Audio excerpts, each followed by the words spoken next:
नमस्कार, मैं हूं जगविंदर पटियाल। चुनाव नतीजों पर पब्लिक इंटरेस्ट का स्पेशल एडिशन लेकर हाजिर हूं। आज सुबह से ही एबीपी न्यूज पर आपने राजस्थान, मध्य प्रदेश, छत्तीसगढ़ और तेलंगाना विधानसभा चुनाव के नतीजे देखे। एग्जिट पोल में कंफ्यूजन जरूर था, लेकिन रिजल्ट्स ने सब क्लियर कर दिया। नरेंद्र मोदी ने कह दिया कि ये जीत 2024 में हैट्रिक वाली गारंटी है। बीजेपी ने हिंदी बेल्ट के तीनों राज्यों, जबकि कांग्रेस ने दक्षिण वाले तेलंगाना में जीत हासिल की है। लेकिन सवाल यह है कि इन चुनाव से पहले तक जिन राज्यों में कांटे की टक्कर का अनुमान था, बीजेपी के नेता भी कॉन्फिडेंट नहीं थे। वहां कुछ राज्यों में बीजेपी ने लेट कैंपेन भी शुरू किया। शिवराज ने तो यहां तक कह रहे थे कि लाडली बहनों बताओ मैं चुनाव लड़ूं या नहीं। इसके बावजूद भारतीय जनता पार्टी की इतनी जबरदस्त जीत कैसे हुई? मध्य प्रदेश में 2/3 बहुमत कैसे आया? राजस्थान में इतने बागी उतरने के बावजूद बीजेपी के पास क्लियर कट मेजॉरिटी कैसे गई? छत्तीसगढ़ में ज्यादातर एग्जिट पोल्स में बघेल सरकार की दोबारा वापसी के संकेत थे। यहां बीजेपी ने 50 का आंकड़ा भी पार नहीं किया। क्या वाकई विधानसभा चुनाव में सिर्फ मोदी का ही नाम चला? क्या जनता ने सिर्फ मोदी सरकार के नाम पर वोट दिया है? और सबसे बड़ा सवाल तो यह है कि क्या 2024 के लोकसभा चुनाव के नतीजे भी इसी लाइन पर आएंगे? क्या बीजेपी 350 सीट का आंकड़ा पार कर पाएगी?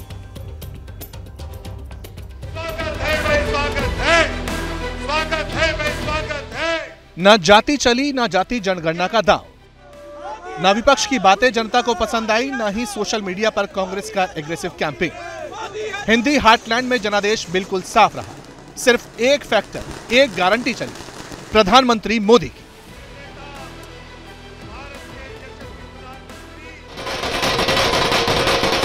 राजस्थान हो या मध्य प्रदेश, छोटा हो या बड़ा, हर नेता सिर्फ यही कह रहा है, मोदी है तो मुमकिन। मोदी ने जिता दिया, आगे भी मोदी ही जिताएंगे।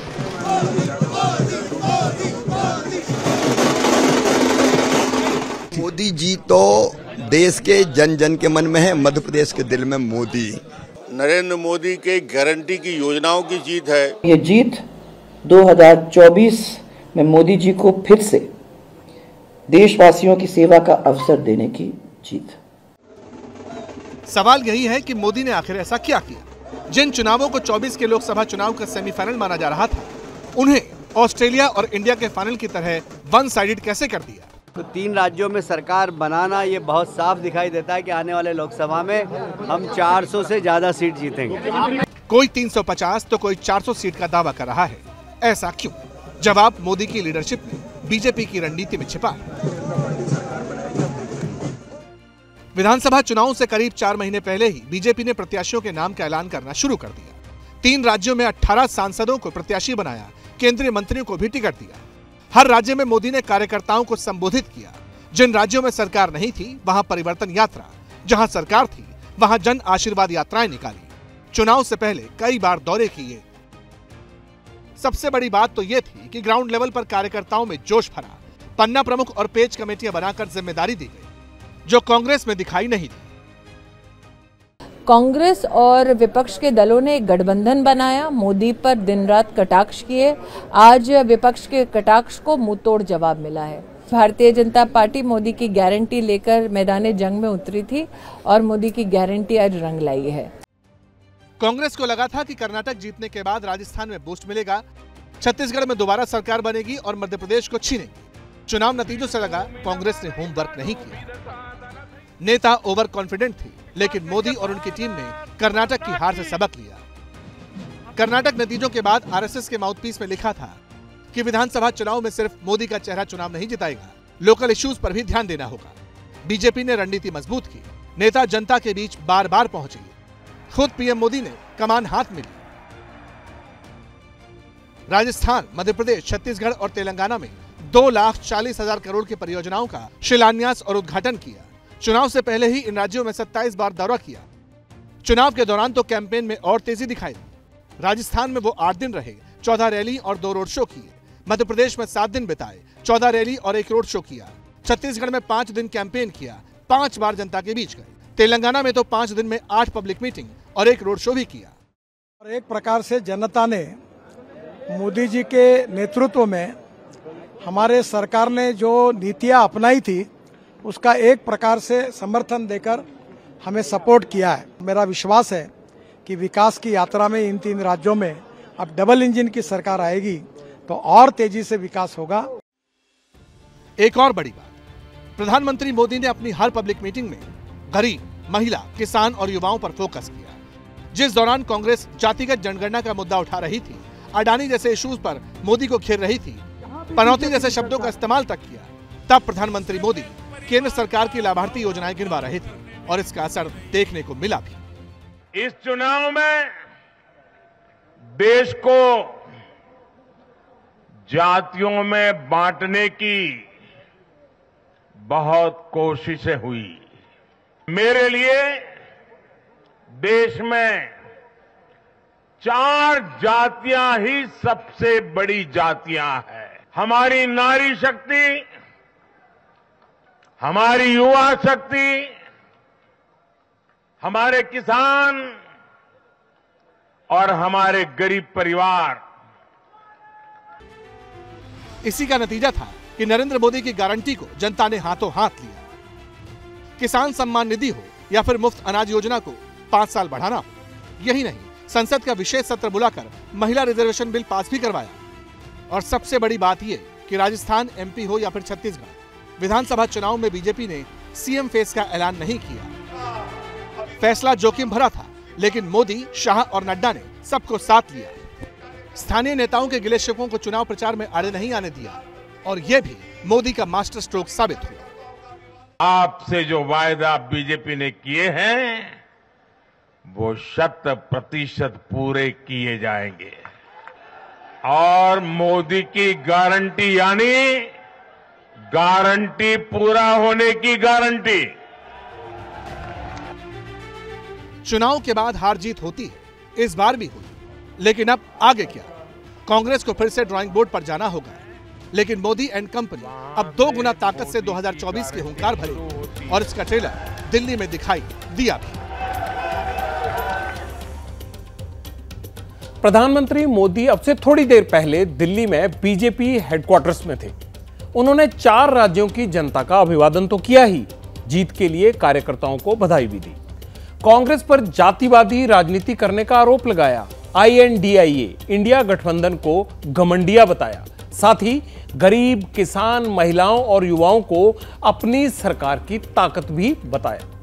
नरेंद्र मोदी ने कहा कि आमतौर पर वो भविष्यवाणी नहीं करते हैं, लेकिन राजस्थान में उन्होंने भांप लिया था कि अब कांग्रेस जाने वाली है।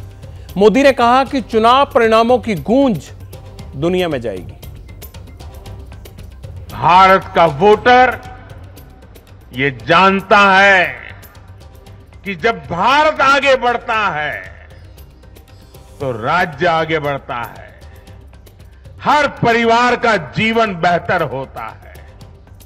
इसलिए वो बीजेपी को चुन रहा है, लगातार चुन रहा है। और कुछ लोग तो कह रहे हैं कि आज की इस हैट्रिक ने 24 की हैट्रिक की गारंटी दे दी है। पीएम मोदी ने आज इंडिया वाले महागठबंधन पर भी तीखा हमला किया। उन्होंने कहा कि यह अलायंस फोटो अपॉर्चुनिटी के अलावा और कुछ भी नहीं है। ये चुनाव नतीजे कांग्रेस और उसके घमंडिया गठबंधन के लिए भी बहुत बड़ा सबक है। सबक यह है कि सिर्फ कुछ परिवारवादियों के मंच पर एक साथ आ जाने से फोटो कितनी अच्छी निकल जाए, देश का भरोसा नहीं जीता जाता। देश की जनता का दिल जीतने के लिए राष्ट्र सेवा का जज्बा होना चाहिए। और घमंडिया गठबंधन में रत्ती भर भी वो नजर नहीं आता है। खबरों के सिलसिले को हम आगे बढ़ा रहे हैं, मगर इस वक्त हमारे साथ मध्य प्रदेश के मुख्यमंत्री शिवराज सिंह चौहान मौजूद हैं। शिवराज जी, आपको जीत की बहुत बहुत बधाई हो। आप अपनी जीत का श्रेय किसे देना चाहेंगे? क्या लाडली बहनों को देंगे? भारतीय जनता पार्टी की डबल इंजन की सरकार ने जो काम किए हैं मध्य प्रदेश को समृद्ध और विकसित बनाने के लिए, उस विकास की विजय है। ये विजय समाज के हर वर्ग के जो कल्याण के काम किए हैं, गरीब कल्याण, किसान कल्याण, भांजे भांजियों के कल्याण के काम और माता बहनों के सशक्तिकरण का जो अभियान चला, जिसकी एक कड़ी थी लाडली बहना योजना, ये उन कामों की जीत है। ये अटल विश्वास है मध्य प्रदेश की 9.5 करोड़ जनता का भारतीय जनता पार्टी पर, भारतीय जनता पार्टी के कार्यकर्ताओं का। मैं हृदय से आभार प्रकट करता हूं। देवतुल्य कार्यकर्ताओं ने अनथक परिश्रम किया। ये उन कार्यकर्ताओं की विजय है। ये विजय गरीबों की विजय है जी, किसानों की विजय है जी, नौजवानों की विजय है, माताओं बहनों की विजय है, भांजे भांजियों की विजय है। शिवराज जी, बीच में एक बार ऐसे हालात बन गए थे कि आपको लोगों से ही पूछना पड़ गया सभा में कि मैं चुनाव लड़ूं या ना लड़ूं। तो क्या आपकी जीत में केंद्रीय नेतृत्व का ज्यादा योगदान रहा? प्रधानमंत्री जी के नेतृत्व में डबल इंजन की सरकार ने चमत्कार किया है। मैं प्रधानमंत्री जी को भी प्रणाम करता हूं। हमारे अचूक रणनीतिकार श्रीमान अमित शाह जी के प्रति मैं अपना आभार प्रकट करता हूं। उनकी रणनीति, हमारे राष्ट्रीय अध्यक्ष माननीय जेपी नड्डा जी का मार्गदर्शन, हमारे चुनाव के प्रभारी श्री भूपेंद्र यादव जी का परिश्रम और योजना, और परिवार के मुखिया की तरह आदरणीय शिव प्रकाश जी का प्यार और मार्गदर्शन, अश्विनी वैष्णव जी का स्नेहपूर्ण समर्थन, और इसके साथ साथ हमारा प्रदेश का नेतृत्व, हमारे सारे नेता, हम सब मिलकर चुनाव लड़े। हमारे प्रदेश अध्यक्ष वीडी शर्मा जी के नेतृत्व में जी, हमारे संगठन महामंत्री हितानंद शर्मा जी के नेतृत्व में भारतीय जनता पार्टी के कार्यकर्ता जुटे रहे। चौहान साहब, कमलनाथ भी बीच में एक बार कह रहे थे कि मैं जनता की सेवा करना चाहता हूं, फिर जनता ने उन्हें मौका क्यों नहीं दिया? क्या लाडली बहनों के लिए जो आपकी योजना थी उसने सारी बाजी पलट दी कांग्रेस के लिए? अगर सच्चे मन से जनता की सेवा करो तो सेवा असर करती है।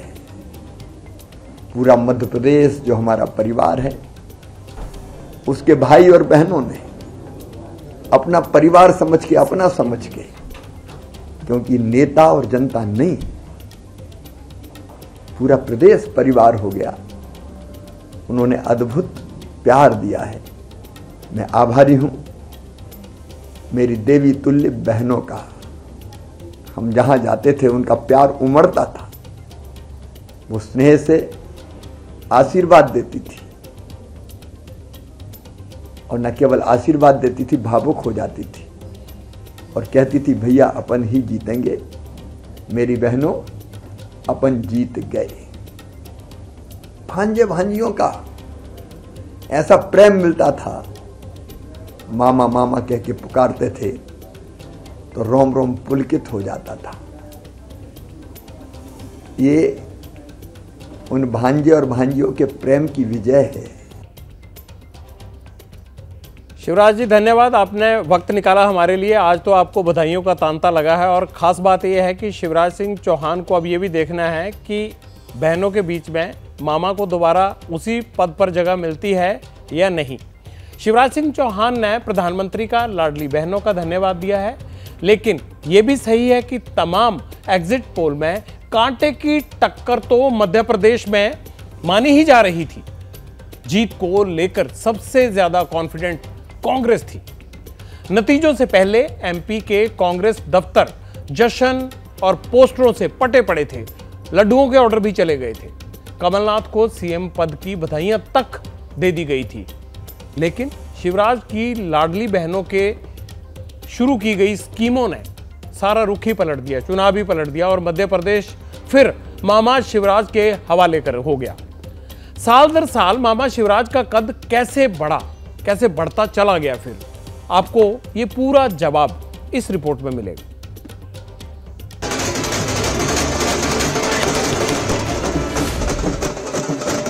मध्य प्रदेश के मन में मोदी जी हैं और मोदी जी के मन में मध्य प्रदेश है।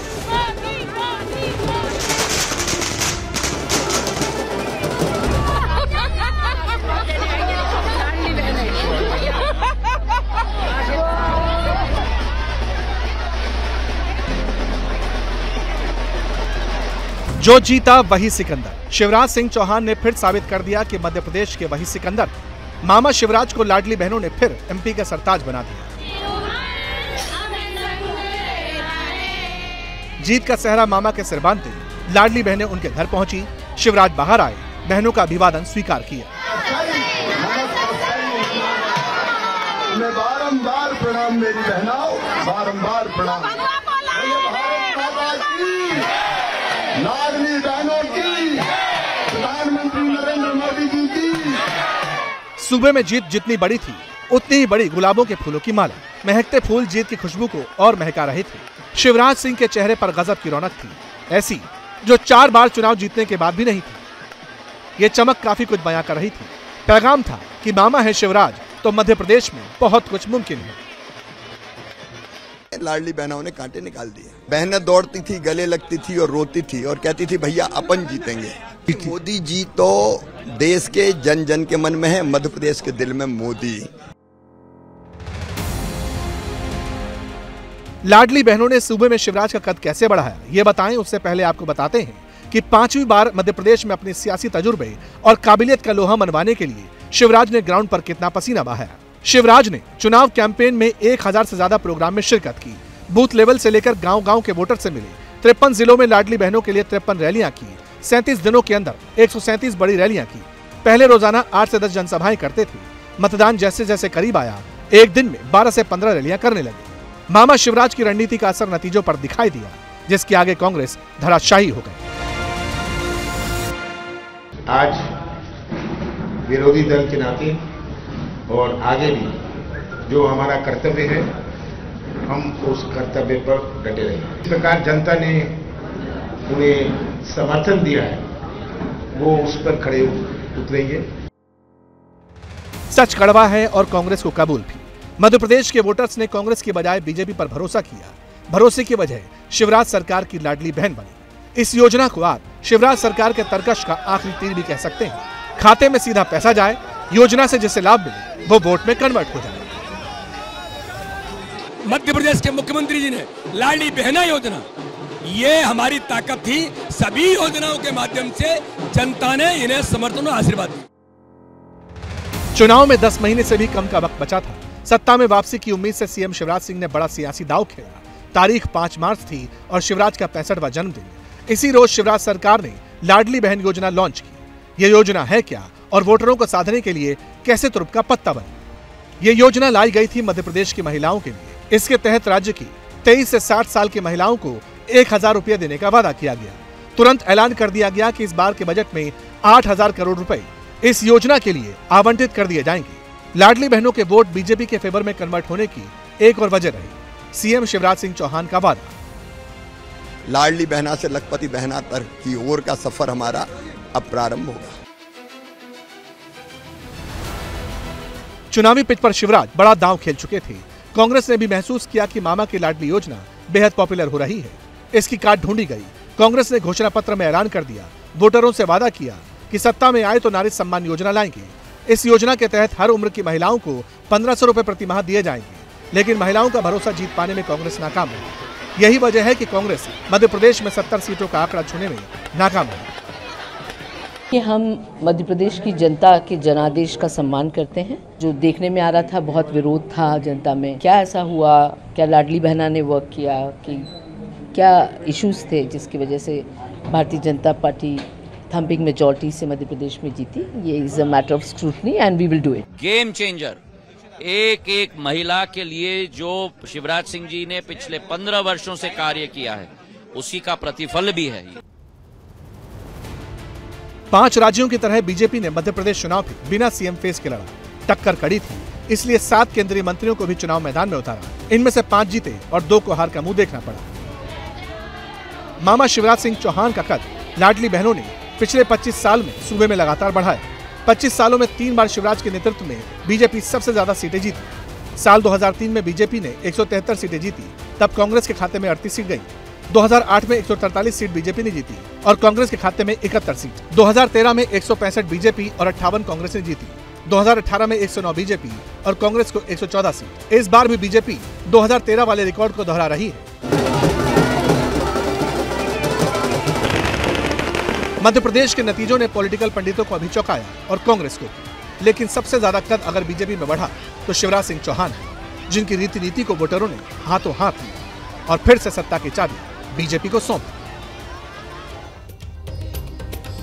कांग्रेस ने इस बार 500 रुपया बढ़ाकर महिलाओं को 1500 रुपया देने का वादा किया, लेकिन 1000 रुपया उस पर भारी पड़ गया और बीजेपी को ज्यादा सीटें मिल गई। हमारे साथ बीजेपी के अध्यक्ष बीडी शर्मा जी जुड़ रहे हैं।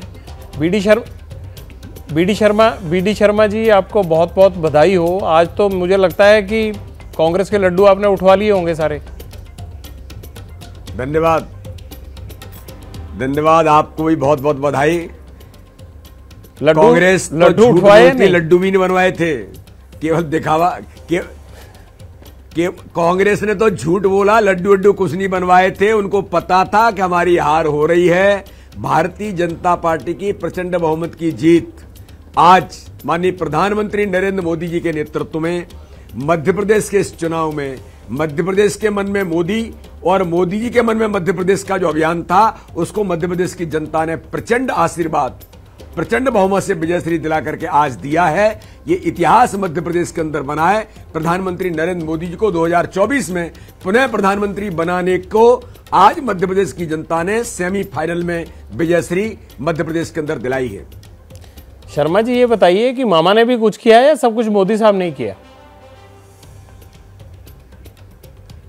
भारतीय जनता पार्टी ने सामूहिक नेतृत्व पर चुनाव लड़ा है और सामूहिक नेतृत्व पर इस चुनाव में प्रधानमंत्री नरेंद्र मोदी जी के नेतृत्व में गरीब कल्याण की योजनाएं जो मध्य प्रदेश के अंदर प्रधानमंत्री नरेंद्र मोदी जी के नेतृत्व में आज आपने देखा होगा कि 3 करोड़ 62 लाख प्रधानमंत्री जी ने आयुष्मान कार्ड जो 5 लाख रुपए फ्री का इलाज कराने का अधिकार मध्य प्रदेश को दिया है। 64 लाख प्रधानमंत्री आवास जो बहनों को इसका मालिक बनाया।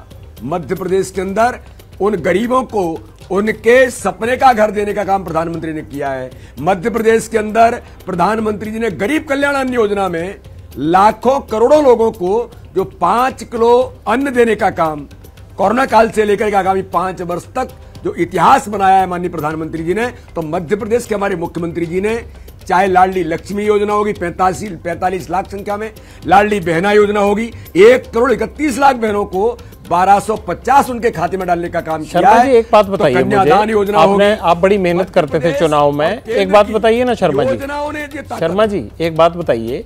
5 साल पहले आपने कांग्रेस की सत्ता छीनी थी, खोस ली उनसे आपने, ठीक है, लेकिन इस बार आपने बड़े भारी बहुमत से सत्ता का खुद इंतजाम किया। इसके लिए 2 कारण बताइए जो सबसे अहम रहे मध्य प्रदेश में। सबसे अहम कारण है कि मध्य प्रदेश के मन में मोदी और मोदी जी के मन में मध्य प्रदेश के अभियान को जनता का प्रचंड आशीर्वाद माननीय प्रधानमंत्री के नेतृत्व में मिला है।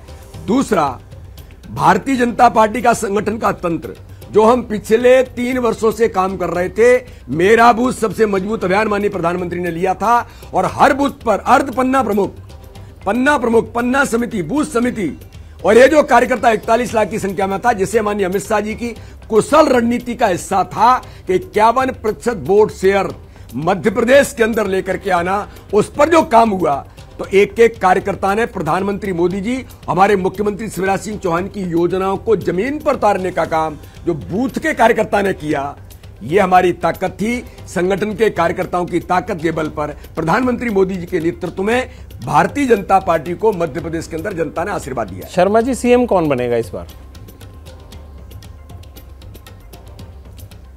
भारतीय जनता पार्टी ने सामूहिक नेतृत्व पर चुनाव लड़ा है। घुमाइए मत। हम सबने मिलकर के टीम स्पिरिट के साथ, मुझे बड़ा गर्व है कि बीडी शर्मा जी न घबराते हैं, न बीडी शर्मा जी कभी इसकी चिंता करते हैं। हरजिंदर जी भाई, Bharatiya Janata party team spirit से चुनाव लड़ी है और टीम स्पिरिट से चुनाव लड़ करके मुझे गर्व है कि अमित शाह जी ने कहा था कि 51% वोट शेयर मध्य प्रदेश के अंदर हमारा संकल्प था। माननीय प्रधानमंत्री ने कहा था प्रत्येक बूथ पर चुनाव लड़ना है, हमने चुनाव बूथ पर लड़ा है।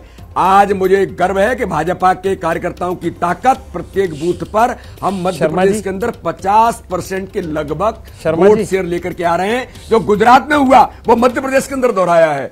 इसलिए कौन मुख्यमंत्री बनेगा, ये प्रधानमंत्री नरेंद्र मोदी जी, माननीय अमित शाह जी, माननीय नड्डा जी तय करेंगे वो सबको कि कौन भारतीय जनता पार्टी में नेतृत्व करेगा, वो सबको पता है। शर्मा जी, मैं तो आपसे विनम्र प्रार्थना ये करता हूं कि आपसे 2 रिकमेंडेशन मानी जाएंगी। 2 नाम बताइए, आपकी रिकमेंडेशन क्या होगी? अगर मान लीजिए कि मोदी साहब मांगते हैं तो आप वो कौन से 2 नाम हैं जिन्हें आप मानते हैं कि वाकई इनको सत्ता सौंपी जाए? पहली और दूसरी रिकमेंडेशन।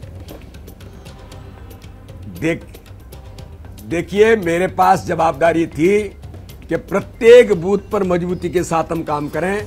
हमने माननीय प्रधानमंत्री जी, माननीय नड्डा जी के आशीर्वाद से, माननीय अमित शाह जी की कुशल रणनीति से हमने काम किया है और बूथ पर 51% वोट शेयर का काम हम कर रहे थे। और आगे 2024 में हर बूथ पर मोदी के अभियान के साथ हम जुट गए हैं। तो हमारा तो जो काम है, केंद्रीय नेतृत्व माननीय प्रधानमंत्री अमित शाह जी, नड्डा जी जो काम देते हैं, उस काम को बखूबी करने का हमारा संकल्प है। हम उस दिशा में आगे बढ़ रहे हैं। कोई राय देते हैं? प्रधानमंत्री जी जो तय करेंगे, जो काम हमें देंगे, हमारा नेतृत्व, उस पर हम काम करेंगे। भारतीय जनता पार्टी एक पद्धति पर काम करती है, जो हमारा केंद्रीय नेतृत्व तय करेगा। भारतीय जनता पार्टी जो काम देती है, उस काम को हम कैडर बेस्ड ऑर्गेनाइजेशन है, वो कार्यकर्ता उस काम को करता है। शर्मा जी, आखिरी सवाल, आपको क्या लगता है कि मामा को, मतलब 16-17 साल उनका होने वाला है अभी सीएमशिप में, मामा को मध्य प्रदेश में ही काम करना चाहिए या अब वक्त आ गया है जब बीजेपी को नए चेहरों को भी सीएमशिप के लिए ग्रूम करना चाहिए? आपकी राय क्या है? मैंने कहा ना कि मुझे संगठन के काम की जिम्मेदारी है। कौन क्या काम करेगा इसकी जवाबदारी मेरी नहीं है। इसका काम माननीय प्रधानमंत्री जी, माननीय अमित शाह जी, माननीय नड्डा जी और केंद्रीय नेतृत्व तय करता है किस कार्यकर्ता को क्या काम दे रहा है। इसलिए भारतीय जनता पार्टी में क्या यहां पर जिम्मेदारी कैसे मिलनी चाहिए, इसका निर्णय केंद्रीय नेतृत्व तय करेगा। वैसे एक बात बताइए कि जब तक ये चुनाव शुरू हुआ था, तब आपको इतने बड़े मैंडेट की उम्मीद थी या कल्पना की थी आपने? सच बताना ईमानदारी से शर्मा जी। हमें आपने अगर मुझे सुना होगा तो आप मध्य प्रदेश के अपने एडिटर से पूछ सकते हैं। मैंने कहा था कि अभी तक की सर्वाधिक सीटें भारतीय जनता पार्टी जीतेगी। हमें अपने संगठन की ताकत, गरीब कल्याण की योजना जो प्रधानमंत्री मोदी जी और मध्य प्रदेश की सरकार ने जो काम किया, विकास और गरीब कल्याण, मैंने कहा था भाजपा के 41 लाख कार्यकर्ताओं की फौज और ताकत जो अमित शाह जी की कुशल रणनीति पर काम कर रही थी, बूथ पर चुनाव कैसे जीतना, 51% वोट शेयर कैसे लाना, तो एक हाथ में विकास का झंडा, दूसरे हाथ में गरीब कल्याण का झंडा। 2024 में कितनी उम्मीद है आपको? आपने मध्य प्रदेश के बारे में बहुत अच्छी भविष्यवाणी की। आप 2024 में शर्मा जी बताइए, 2024 अभी तक की सर्वाधिक सीटें जीतेंगे कितनी? आइडिया दे दीजिए, फिर बात करेंगे। तो फिर आप 2024 में भारतीय जनता पार्टी केवल एक सीट बची है, वो भी हम इस बार जीतेंगे। 29 की 29 सीटें माननीय प्रधानमंत्री मोदी जी के नेतृत्व में लोकसभा में, माननीय प्रधानमंत्री के नेतृत्व में इतिहास भारतीय जनता पार्टी बनाएगी 2024 के चुनाव में। बहुत बहुत शुक्रिया वीडी शर्मा जी। देखिए, गदगद हैं, होना भी चाहिए, क्योंकि इतनी बड़ी जीत जो हुई है और कह रहे हैं कि सारी सीटें जो हैं वो जीत के देंगे हम आम चुनाव में 2024 में जो भी होगा। तो इस तरह से बीजेपी जश्न भी मना रही है, हर नेता खुश है। मध्य प्रदेश में अब जो है वो बहुत बात हो गई, राजस्थान चलते हैं। राजस्थान में राज बदल गया लेकिन रिवाज नहीं बदला, जादूगर का जादू नहीं चल पाया। लेकिन पीएम मोदी की गारंटी के बलबूते कमल जमकर खिला है। राजस्थान में बीजेपी ने 115 सीटों पर जीत हासिल की। हालांकि ये थोड़ा सा अभी फाइनल काउंटिंग आने वाली है, तो कांग्रेस महज 69 सीट्स पर अटकी हुई थी। कांग्रेस की हार का कारण गहलोत पायलट के बीच की अंदरूनी कलह रही या फिर बागियों की बेरुखी।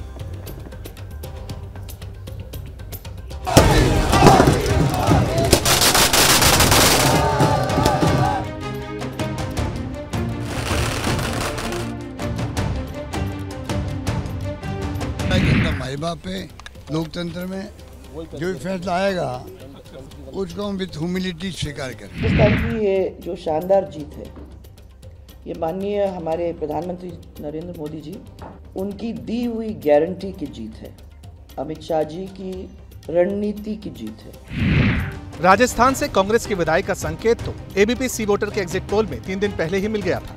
एग्जिट पोल में बीजेपी को 94 से 114 तो कांग्रेस को 71 से 91 सीट मिलने का अनुमान जताया गया था। चुनाव का नतीजा इसी के इर्द गिर्द रहा। नई सरकार जो बनेगी उसको हमारी शुभकामनाएं हैं, अच्छे काम करके दिखाएं, ये हमारी भावना रहेगी उनके साथ। जब 3 राज्यों में ऐसे परिणाम आए हैं तो मैं समझता हूँ कि ये एक सोच का विषय, एग्जामिन करने का विषय है। सवाल उठना लाजमी है कि दोबारा सत्ता में वापसी का दावा करने वाले गहलोत की विदाई का प्लान कब और कैसे बना, कहां कमी रह गई, क्या कांग्रेस की अंदरूनी कलह गहलोत को ले डूबी? दरअसल पूरे चुनाव में कांग्रेस गुटबाजी से नहीं उबर पाई। चुनाव से पहले अशोक गहलोत और सचिन पायलट के बीच चल रही खींचतान का असर कार्यकर्ताओं पर पड़ा। दोनों के बीच रहे मनमुटाव का वोटर के बीच भी गलत मैसेज किया। हालांकि चुनाव के वक्त दोनों एक साथ होने का संदेश देते नजर आए, लेकिन तब तक शायद देर हो चुकी थी। दूसरी ओर सीएम फेस को लेकर भी कांग्रेस तस्वीर साफ नहीं कर सकी। चुनाव के आखिर तक अशोक गहलोत की ओर से कहा जाता रहा कि कुर्सी मुझे नहीं छोड़ रही। चुनाव में अशोक गहलोत ही अघोषित सीएम फेस थे। ऐसे में सचिन पायलट के समर्थक चुनाव में मायूसी नजर आए। मुझे अंदेशा पहले से था और लगभग 5-6 महीने पहले मैंने मुख्यमंत्री जी को अपनी एक रिपोर्ट सौंप दी थी। उसमें ये बताया था कि हमारे जो सिटिंग विधायक हैं उनके खिलाफ एंटी इनकम्बेंसी का माहौल है। मुझे कहना तो नहीं चाहिए, लेकिन कहीं ना कहीं मुख्यमंत्री जी की हठधर्मिता रही कि उन्होंने ये कहते हुए कि इन लोगों ने मेरी सरकार बचाने में सहयोग किया है। राजस्थान के चुनाव में गारंटियों पर भी खूब दाम लगाया गया। कांग्रेस ने वोट बटोरने के लिए वादों की बरसात की, तो पीएम मोदी ने जो गारंटियां जनता को दी, जनता ने उसे हाथों हाथ लिया और बीजेपी के पक्ष में बम्पर मतदान हुआ। कांग्रेस ने 4 लाख रोजगार की गारंटी दी, तो बीजेपी ने 2.5 लाख लोगों को रोजगार देने का वादा किया। कांग्रेस ने हर बच्चे को इंग्लिश मीडियम शिक्षा की गारंटी दी, तो बीजेपी ने केजी से पीजी तक मुफ्त शिक्षा का वादा। रोडवेज बसों में महिलाओं को फ्री बस यात्रा, ग्रामीण महिलाओं को कौशल प्रशिक्षण, घर की मुखिया को सालाना 10,000 रुपए, पीएम मातृ वंदन योजना की राशि 8,000 करने समेत एमएसपी कानून जैसे मुद्दे इस चुनाव में दोनों पार्टियों के घोषणा पत्र का हिस्सा रहे। कांग्रेस ने सभी परिवारों को 500 रुपए में सिलेंडर की गारंटी दी, तो बीजेपी ने उज्ज्वला योजना के लाभार्थियों को 450 रुपए में सिलेंडर का वादा किया। कांग्रेस की बड़ी हार का कारण पार्टी के बागी नेता भी माने जा रहे हैं। टिकट बंटवारे के कई मौजूदा विधायक और पायलट समर्थकों को टिकट नहीं मिला। चुनाव में कांग्रेस के 22 बागी मैदान में थे। इन बागियों ने कांग्रेस को भारी नुकसान पहुंचाया। जो मुखिया होता है प्रदेश का, उसकी जिम्मेदारी बनती है कि अपने आसपास उन लोगों को रखें जो सच बताने वाले हों। पर धीरे धीरे भीड़ उन लोगों की हो गई जो सिर्फ चापलूसी करना जानते थे, और चापलूसी के बलबूते ही उन्होंने ऐसे लोगों को मुख्यमंत्री जी से दूर करने का प्रयास किया जो हमेशा सच बोलते थे। गुटबाजी तो बीजेपी में भी दिखाई दी। बीजेपी ने वसुंधरा को सीएम फेस डिक्लेयर नहीं किया था। अपने सांसदों को उतार कर मैसेज दे दिया कि इस बार सीएम कोई भी हो सकता है। इसके बाद वसुंधरा की नाराजगी के संकेत पूरे चुनाव मिलते रहे। रैलियों में मंचों से वसुंधरा को बोलने का मौका तक न मिलना यह दर्शा रहा था कि बीजेपी के डिसिप्लिन वाले मॉडल में कहीं तो गड़बड़ है। एक्सपर्ट्स तो यहां तक मान रहे थे कि वसुंधरा की नाराजगी दूर नहीं हुई तो कम से कम 25 सीटों पर पार्टी को नुकसान उठाना पड़ सकता है। लेकिन यह पीएम मोदी और अमित शाह के मैनेजमेंट का ही कमाल है कि वक्त रहते उन्होंने नाराज नेताओं को साथ लिया। प्रचार खत्म होने से पहले 12 जिले में पीएम मोदी और वसुंधरा राजे एक ही मंच पर नजर आए थे। मंच पर दोनों के बीच अच्छी केमिस्ट्री दिखाई दी। शायद इसी का नतीजा है कि राजस्थान की जीत को वसुंधरा पीएम मोदी की ही जीत बता रही है। अशोक गहलोत की सबसे प्रभावी योजना थी चिरंजीवी योजना, जिसमें कि 25 लाख तक का इलाज किया जाता था। लेकिन इन चुनाव में गहलोत की इस योजना को बेशक चिरंजीवी को पसंद किया गया, लेकिन जनता ने गहलोत साहब को चिरंजीवी भव नहीं कहा। बीजेपी की राजस्थान में जीत बड़ी है और इसकी वजह क्या है? हिंदुत्व का एजेंडा बताया जा रहा है। पीएम मोदी ने कांग्रेस की तुष्टीकरण की नीति को जनता के सामने रखा। अशोक गहलोत की सरकार में उदयपुर में एक विशेष धर्म के कट्टरपंथियों ने गला रेतकर हत्या कर दी थी। गहलोत सरकार के उस वक्त कानूनी रूप से कार्रवाई करने के रवैये को लचर बताया गया। चुनाव प्रचार में इसको मुद्दा बनाया गया। इस हत्या के लिए भाजपा को कई बार पहले कांग्रेस के कई नेता जिम्मेदार ठहरा चुके थे। इससे पूरे राज्य में हिंदुओं में उबाल था। पीएम मोदी ने उदयपुर में रोड शो और रैली की तो कन्हैया का नाम इस मुद्दे के तौर पर उठाया गया। पीएम मोदी ने कहा कि कन्हैया की हत्या इसलिए हो गई क्योंकि वह हिंदू था। पीएम मोदी ने राजस्थान के विभिन्न इलाकों में ताबड़तोड़ रैलियां और रोड शो किए।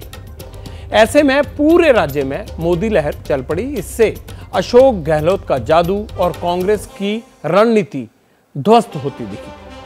कांग्रेस को उम्मीद तो छत्तीसगढ़ से भी थी और तमाम एग्जिट पोल में भी छत्तीसगढ़ में कांग्रेस की सरकार बन रही थी।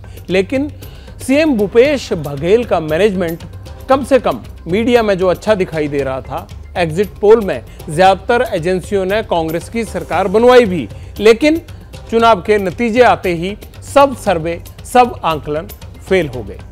बीजेपी के पास तकरीबन अब तक 54 सीट आ चुकी हैं और कांग्रेस 35 पर ही अटक गई है। कांग्रेस से छत्तीसगढ़ में कहां चूक हुई और तेलंगाना जीतने के बाद क्या कांग्रेस अब साउथ में सिमट कर रह जाएगी?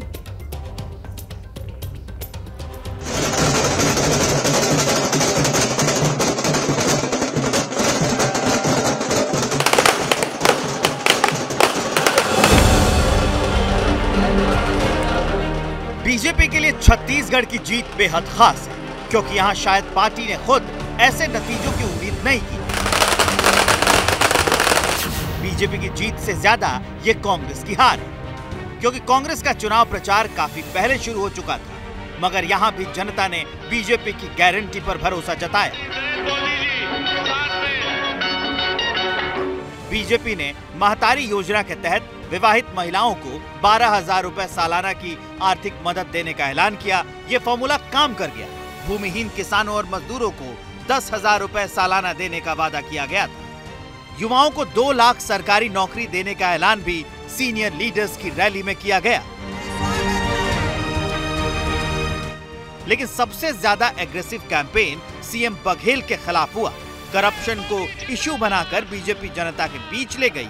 महादेव ऐप हो या गोबर घोटाला, पीएम मोदी से लेकर अमित शाह और जेपी नड्डा, सबने बघेल पर तीखे हमले किए थे। जिस प्रकार छत्तीसगढ़ की जनता के साथ मजाक किया, जिस प्रकार भ्रष्टाचार और लूट छत्तीसगढ़ में चला, जिस प्रकार के करप्शन हुए, जनता इसको बदलने के लिए पहले से मन बनाई थी। घोषणा पत्र में मोदी जी की गारंटी, ये 2 बड़े मुद्दे थे जो छत्तीसगढ़ की जनता ने जिसका भरोसा किया और ये बड़ा परिवर्तन आया।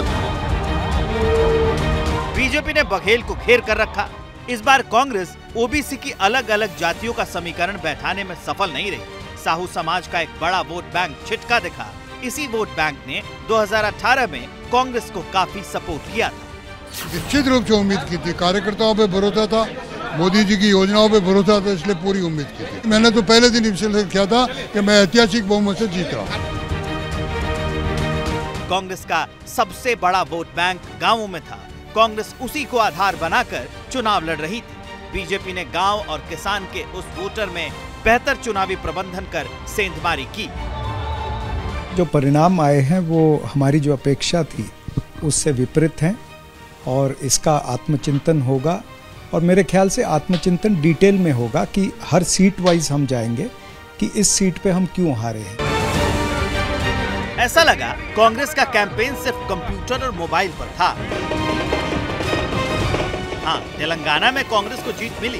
केसीआर की बीआरएस को हराकर सत्ता हासिल की। यहाँ ओवैसी की पार्टी का वोट केसीआर को ट्रांसफर नहीं हुआ। इस बार हमें जो रिजल्ट चाहिए था वो नहीं मिला, पर कोई बात नहीं, हम हमारा काम जारी रखेंगे। इन चुनाव नतीजों को देखने के बाद एक्सपर्ट्स कहने लगे हैं कि कांग्रेस अब शायद साउथ इंडिया पर ज्यादा फोकस करे, क्योंकि वहां कांग्रेस और उसके साथियों की जीत के चांस ज्यादा हो सकते हैं। लेकिन सवाल है, क्या ये आंकड़े मोदी का रथ रोकने में कामयाब हो सकेंगे?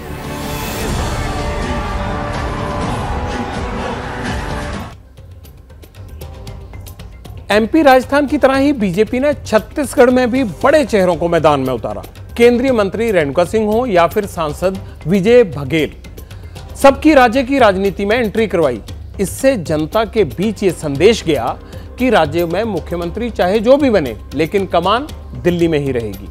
बीजेपी ने ना तो रमन सिंह को सीएम का फेस बनाया और ना ही किसी का दूसरे का नाम आगे बढ़ाया। इसकी वजह यह रही कि बड़े नेताओं के समर्थन और समर्थक अपने अपने नेताओं के लिए एकजुट होकर संगठन को बूथ लेवल पर इस उम्मीद में मजबूत करते रहे कि अगर सरकार बनी तो हमारा नेता सीएम फेस होगा। बीजेपी की यह रणनीति उसे सत्ता तक पहुंचाने में काफी हद तक कामयाब हुई। 4 राज्यों के चुनाव नतीजों के बाद कांग्रेस पार्टी अब आगे क्या करेगी? हमारे साथ छत्तीसगढ़ के पूर्व सीएम डॉक्टर रमन सिंह जुड़ गए हैं। रमन सिंह जी, आपको जीत की बहुत बहुत बधाई हो और सच बताइए कि छत्तीसगढ़ में ऐसी जीत की उम्मीद की थी पार्टी को?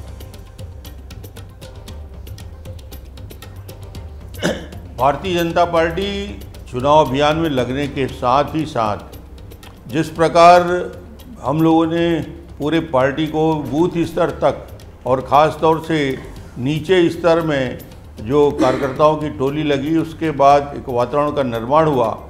मगर परिवर्तन की बात तब शुरू हुई जब भारतीय जनता पार्टी ने घोषणा पत्र भी जारी किया और आखिरी बूथ तक हमने कार्यकर्ताओं को मोबिलाइज किया। घोषणा पत्र और घोषणा पत्र के बाद माननीय प्रधानमंत्री जी की गारंटी मोदी जी ने खड़े होकर सार्वजनिक रूप से कहा, ये मोदी गारंटी है किसानों के लिए, मजदूरों जो महतारी वंदन योजना है, किसानों को 3100 रुपया धान खरीदने की योजना है, अन्य योजना जो हमने बनाई है, उसको एक प्रकार से जनता के बीच विश्वास में लाने के लिए मोदी जी ने सभाओं पे उसकी घोषणा की और वो एक विश्वास बना जो आज वोट में तब्दील हुआ।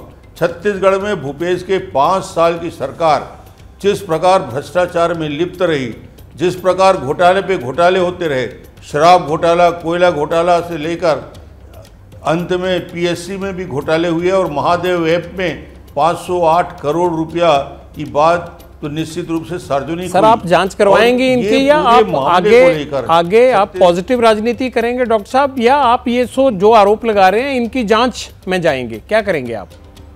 क्या करना चाहिए आपकी पार्टी को? ये आरोप नहीं है, मैं आपको बता रहा हूँ, ये आरोप नहीं है। ये ईडी ने जांच के बाद 13,000 पेज के दस्तावेज न्यायालय में प्रस्तुत किए हैं। सवाल इस बात का है कि ये सारे मामले प्रमाणित हैं। 2 अधिकारी 6 महीने 7 महीने से जेल के अंदर हैं। ये प्रक्रिया ईडी करेगी और बाकी जो भ्रष्टाचार के मामले हैं निश्चित रूप से छत्तीसगढ़ में सरकार बनने के बाद जो भी मुख्यमंत्री बनेगा उस पर आगे कार्रवाई करेगा। भ्रष्टाचार को बर्दाश्त नहीं किया जाएगा। जितने भी मामले हैं, वो चाहे पीएससी का घोटाला हो चाहे अन्य घोटाले। डॉक्टर साहब, एक बात बताइए, पिछली बार आपको सीएम फेस डिक्लेयर किया था पार्टी ने, तो इस बार आप ही सीएम डिक्लेयर होंगे या आपको कोई शंका है मन में? नहीं, 2003 में, 2008 में, 2013 में मैं 3 बार मुख्यमंत्री बना छत्तीसगढ़ में, मगर कभी मुख्यमंत्री के फेस प्रोजेक्ट करके नहीं बना। हमारे विधायकों की बैठक हुई, विधायक दल की बैठक हुई, नए जीते हुए विधायकों का, उसमें सर्वसम्मति से दल का नेता का चयन हो जाता है और 3 बार इसी प्रक्रिया में हमने कहा और अभी फिर से विधायक दल की बैठक होगी। जिसका भी नाम आएगा विधायक दल में पर्यवेक्षक रहेंगे। तैयार है ना उसके सर? आप तैयार है ना? केंद्रीय आप तो तैयार है ना सर? मैं बिल्कुल तैयार हूँ, बिल्कुल तैयार हूँ। मैं तैयार हूँ इसलिए मैं बोल रहा हूँ और सार्वजनिक रूप से भी मैं इस बात को बोलता हूँ कि जो पार्टी का निर्देश होता है उसी आधार पर डॉक्टर रमन काम करता है, आने वाले समय में भी उसी दिशा में काम करता है। बहुत बहुत धन्यवाद डॉक्टर साहब, आप इतने व्यस्त समय में आपने हमारे लिए टाइम निकाला।